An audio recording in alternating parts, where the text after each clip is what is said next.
शिव महापुराण की कथा कर, भगवान का पवित्र चरित्र कर। दक्ष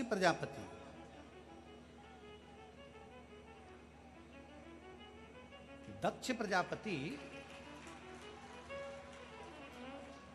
शिव का अपमान कर दिया। दक्ष प्रजापति ने भगवान शंकर का अपमान कर कर दरवाजे पर खड़ा करा। दक्ष प्रजापति ने अपने दामाद, अपने जमाई को श्राप दे दिया। काया का रोग हो गया, शरीर टपकने लगा, शरीर गिरने लगा।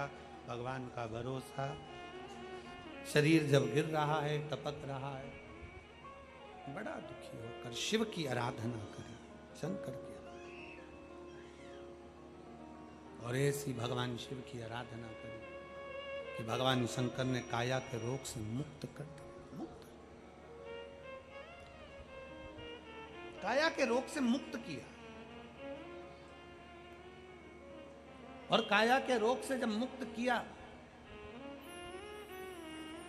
तब भगवान शंकर की पवित्र कथा कर रही है। भगवान देवाधिदेव महादेव का चरित्र कर रहा, शिव महापुराण वर्णन कर रही है। दक्ष प्रजापति के हृदय में जलन उत्पन्न होने लगी कि मैंने अगर श्राप दिया था चंद्र को तो शिव ने उसको ठीक कैसे करा। दक्ष प्रजापति ने विचार कर लिया। दक्ष प्रजापति ने विचार कर लिया कि अब चाहे कुछ भी हो, दक्ष प्रजापति ने विचार करा कि चाहे कुछ भी हो, कुछ भी हो, अब शिव मेरी सभा में नहीं आ सकता। कभी कभी किसी की प्रसिद्धि इतनी हो जाती है कि लोगों को सुहाती नहीं। शंकर भगवान ना बैकुंठ में रहते हैं, ना ब्रह्मलोक में रहते हैं। शंकर भगवान ना इंद्रलोक में रहते हैं। शंकर भगवान की प्रसिद्धि इतनी थी कि अंदर से कई लोगों में ईर्ष्या भरा गई। शिव की प्रसिद्धि बस थी, शंकर की प्रसिद्धि।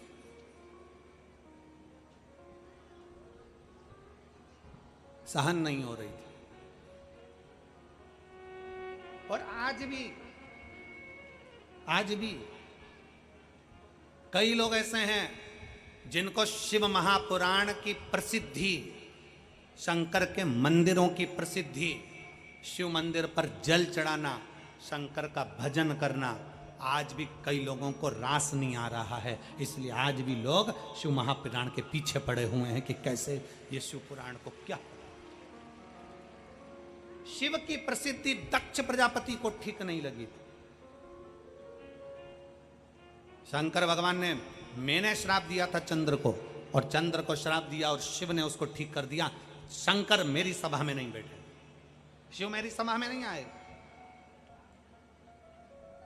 कई लोग ऐसे होते हैं जो दिन रात निंदा में, बुराई में, अपशब्दों में लगे रहते हैं। एक व्यक्ति अपनी पत्नी को पीछे साइकिल पे बिठाकर कहीं जा रहा था घर की ओर। इतने में सामने से मोटरसाइकिल वाला आ गया और मोटरसाइकिल वाले ने साइकिल वाले को धर दिया।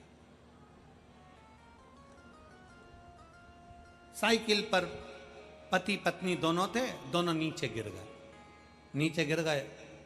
मोटरसाइकिल वाला चिल्ला के दौड़ा। थोड़ा साइड से नहीं चल सकता, देख के नहीं चल सकता। अब गुस्सा तो पत्नी को इतना भयंकर आ रहा था कि देखकर खुद नहीं चल रहा और दोष मेरे पति को दे रहा। पत्नी इंतजार कर रही थी, बस मेरा पति एक बार इसको पलट कर जवाब दे दे, फिर मैं इसको चप्पल से ढूंढना चालू करूंगी। एक बार मेरा पति बस इसको जवाब दे दे, फिर इसका तो स्वागत में चप्पल से करूंगी अच्छी जोर से। पत्नी को गुस्सा आ रहा। मोटरसाइकिल वाले ने खूब अपशब्द कहे, खूब गालियां दी। साइकिल पर पति, बस पत्नी इंतजार कर रही थी, एक बार मेरा पति इसको जवाब देना अच्छा जोरदार, फिर मैं चप्पल उठा के इसको ढूंढना चालू। साइकिल वाला पति कुछ भी नहीं बोला। साइकिल उठाई, पत्नी को बिठाया, चल दिया। साइकिल वाला पति पत्नी को बिठाकर चल दिया। पत्नी को गुस्सा आ रहा था। पत्नी ने कहा, उसने तुमको इतना गंदा गंदा बोला, अपशब्द बोला, इतना ताने दिया, इतना आड़ा टेढ़ा बोला, तुमसे जवाब देते नहीं बना। एक शब्द तो बोल देते, बाकी का तो मैं निपट लेती। उसको इतना मारती कि मारते मारते उसके घर छोड़ कर आती। तुमने कुछ भी नहीं बोला, वो तुमसे अपशब्द बोलता रहा और तुम साइकिल उठाए और चल दिया। पति ने कहा अपनी पत्नी से, सुन, जब अपन रोड पर से निकलते हैं ना तो कई कचरे की गाड़ियां भी निकलती हैं।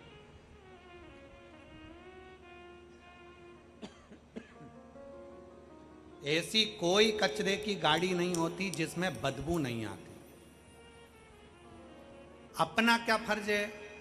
कचरे की गाड़ी के पास में से चलो, कचरे की गाड़ी से भिड़ो, कचरे की गाड़ी के पास खड़े रहो। क्या अपना यह फर्ज है? पत्नी ने कहा नहीं।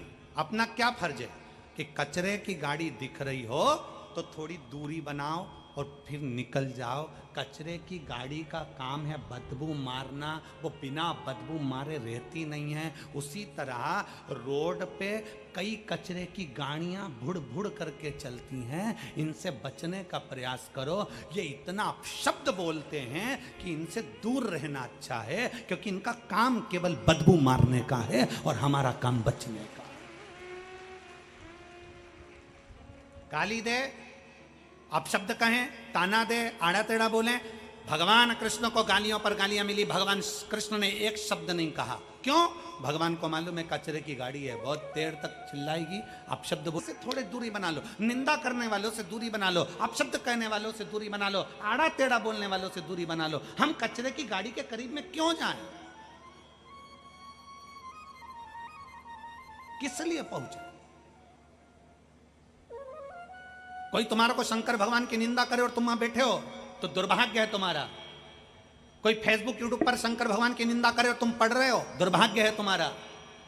जवाब लिख कर देना चाहिए कि तू शंकर को जानता है, तू शिव को पहचानता है, तूने एक लोटा जल चढ़ाया है, कभी श्री शिवाय नमस्तुभ्यं बोलकर देखा है, कभी ओम नमः शिवाय, कभी पंचाक्षर मंत्र, कभी षडाक्षर मंत्र का स्मरण किया है, कभी शंकर की विरल भक्ति को जाना है तूने? शिव को पहचानने वाला कभी शंकर को अपशब्द नहीं कहता। वो तो केवल जन्म लिया है कचरे की तरह कि उसको बदबू मारना, केवल बदबू मारने के लिए उसका जन्म हुआ।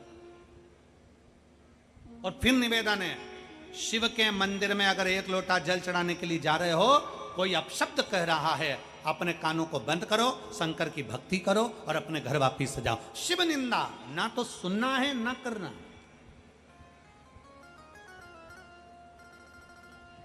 शिव भक्ति को धारण करना। दक्ष प्रजापति ने शंकर का अपमान कर दिया, सभा लगी, शिव को श्राप दे दिया, तू शमशान में निवास करेगा। शंकर भगवान तो भी खुश है, शंकर जी तो भी खुश, मैं शमशान में हूं ना तो भी मुझे आनंद है, मुझे खुशी है।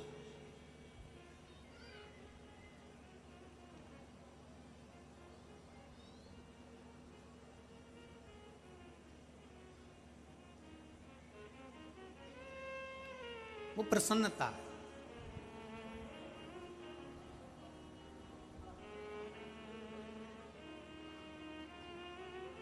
महाराज, और यही आनंद है, यही खुशी है। हम जहां ठहरे हैं वहां बहुत सारे फ्लैट हैं, सबका अलग अलग अलग अलग, सबके घर में पकवान बनता है, एक जगह इकट्ठा होता है। आज हमने ये बनाया, आज हमने वो बनाया, आज भगवान को ये भोग लगाना है, आज भगवान को भोग। प्रसन्नता का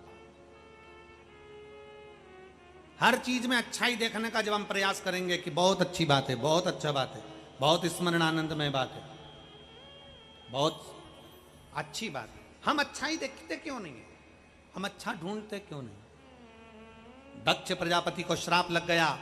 दक्ष प्रजापति ने शंकर जी को श्राप दे दिया, तुम शमशान में निवास करोगे। शिव प्रसन्न हो गए। मेरे ससुर जैसा दुनिया में कोई ससुर नहीं होगा, जिसने मुझे प्लाट भी दिलाया तो शमशान में दिलाया। क्योंकि आज के जमाने में प्लाट पर कब्जा जल्दी होता है, पर शमशान में कब्जा कौन करता है? शमशान में कौन कब्जा करेगा? मेरे ससुर ने मुझे शमशान में मकान बनाने का बोला। शिव शमशान में, शमशान जहां पर सबकी शान सम है, उसका नाम सम शान है। अमीर भी जाएगा तो बांस पर, गरीब भी जाएगा तो बांस पर, अमीर भी जाएगा तो सफ़ेद कपड़े में, गरीब भी जाएगा तो सफ़ेद कपड़े में, जो जाएगा राख का ढेर बन जाएगा। जहां सबकी शान सम है उसका नाम सम शान। हाँ, तुम्हारे फिरोजाबाद का हम नहीं कह सकते, तुम्हारे यहाँ का हम नहीं कह सकते कि भाई हो सकता है कि तुम्हारे यहाँ बांस की जगह डनलप के गद्दे पे जाते हो। हमारे हमारे हमारे यहाँ तो सेठ भी जावे तो बांस पर जावे और गरीब भी जावे तो बांस पर जावे, क्योंकि शंकर के दरवाजे पर भेदभाव नहीं होता, शंकर के दरवाजे पर सब सम होते हैं, इसलिए उसका नाम शमशान होता है। शिव के दरवाजे पर भेदभाव नहीं होता, वहां सब सम।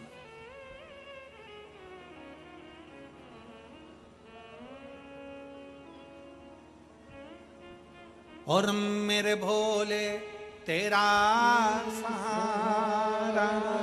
शंकर सबके लिए है, शिव सबके लिए, शिव किसी एक व्यक्ति के लिए, सबके लिए।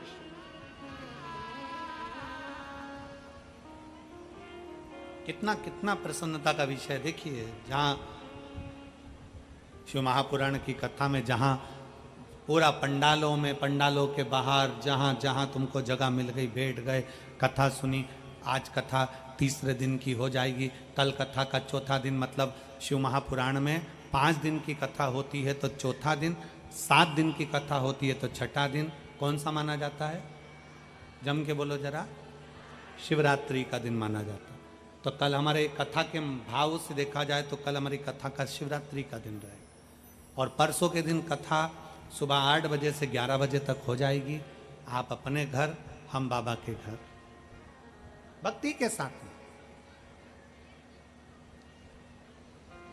कल कथा का समय वही रहेगा 1 बजे से 4 बजे तक। परसों के दिन कथा 5वें दिन की जो कथा रहेगी इस पावन प्रांगण में सुबह 8 से 11 रहेगी, पर टीवी पर 1 बजे से 4 बजे तक सुनेंगे, धारण करेंगे। शिवरात्रि का दिन चौथा दिन ऐसा रहता है और 5वां दिन ऐसा रहता है कि शिव भक्त रात रात भर गाड़ियों से चलते हैं और बाबा की कथा में पहुंचते हैं। अब ये 3 दिन तो जैसे तैसे बाबा ने खूब आराम से भक्ति के साथ, प्रशासन ने भी खूब जोरदार व्यवस्था कर कर, समिति ने बहुत अच्छे भाव से इसको आयोजित कर लिया। 2 दिन, चौथा और 5वां दिन, कल का दिन शिवरात्रि का माना जाता है और 5वां दिन विराम का माना जाता है। और आप तो धन्य हो जो पंडाल के अंदर बैठे हो। कल का और परसों का नज़ारा मालूम पड़ेगा आपको कि छाते छाते पूरे चारों तरफ खेत ही खेत में दिखेंगे, छाते ही छाते। शिव भक्ति, आप अविरल भक्ति को धारण, शिव तत्व को धारण। और बस एक निवेदन आप सबसे रहेगा कि कथा सुनने के लिए आओ या कथा के बाद यहाँ से जाओ तो बहुत सावधानी से जाइए। मेन रोड है, धीरे धीरे चलना चाहिए, हाथ पकड़कर चलना चाहिए, रास्ते से चलना चाहिए। बच्चों को, बुजुर्गों को साथ लेकर चलना। प्रशासन अपनी पूरी व्यवस्था रखा है, पर आपकी व्यवस्था, आपकी दृष्टि, निगाह हटी, जम के बोलो जरा, निगाह हटी दुर्घटना घटी। इसलिए निगाह नहीं हटना, बहुत सावधानी से कथा का रास्ता ग्रहण। शिव पुराण कह रही है, दक्ष प्रजापति ने श्राप दे दिया भगवान शंकर को, तुम शमशान में निवास करोगे। शिव जी शमशान में रहने लगे। समय बीता, माता सती अपने प्राणों को त्याग दी, पार्वती के रूप में विख्यात हो गई। माता पार्वती और शंकर जी का मंगल विवाह हो गया, शिव पार्वती का विवाह हो गया। शंकर जी दूल्हा बन गए, पार्वती दुल्हन बन गई। शिव जी दूल्हा, पार्वती दुल्हन बनकर दोनों निवास करने लगे। कैलाश धाम पर आनंद से रहे। समय बीता। दुनिया के लोग कहते हैं क्या भगवान पर भी कष्ट आता है? क्यों नहीं आता? शिव महापुराण की कथा कहती है तारकासुर, जिसने वर मांगा था कि मैं शंकर भगवान के पुत्र के द्वारा मरूंगा। तारकासुर को वर था शिव के पुत्र के द्वारा। अब पार्वती मैया का संतान होना पार्वती मैया की संतान की प्राप्ति। जैसे ही मालूम पड़ा तारकासुर को कि शंकर भगवान की धर्मपत्नी माता पार्वती का तेज पुंज है, इस तेज पुंज को मुझे समाप्त करना है, तेज पुंज को मुझे ले जाकर समाप्त कर देना, तेज पुंज को समाप्त करना। चले शिव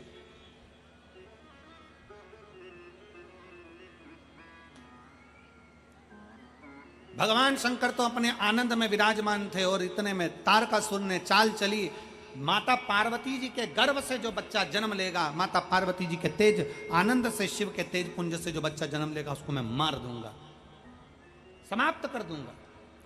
33 कोटि देवताओं को मालूम पड़ गया कि तारकासुर बच्चे को मारना चाहता है। 33 कोटि देवताओं ने पक्षियों का रूप रखा और सबके लाश के आसपास में निवास करने लगे। और तारकासुर ने एक दाई का रूप धारण कर लिया। दाई मतलब जानते हो, जो बच्चे को जन्म देने वाली होती है। तारकासुर ने एक दाई का रूप धारण करा जिसका नाम था निर्मला दाई। दाई का रूप धारण, और तारकासुर ने वो रूप धारण कर कर पार्वती जी के नजदीक में पहुंचे। पार्वती जी पर सारे देवताओं का ध्यान शिव की ओर था, शिव की। और तेरी जटा बड़ी प्यारी ओ भोले भंडारी, तेरी जटा बड़ी प्यारी ओ भोले भंडारी, ओ तेरी जटा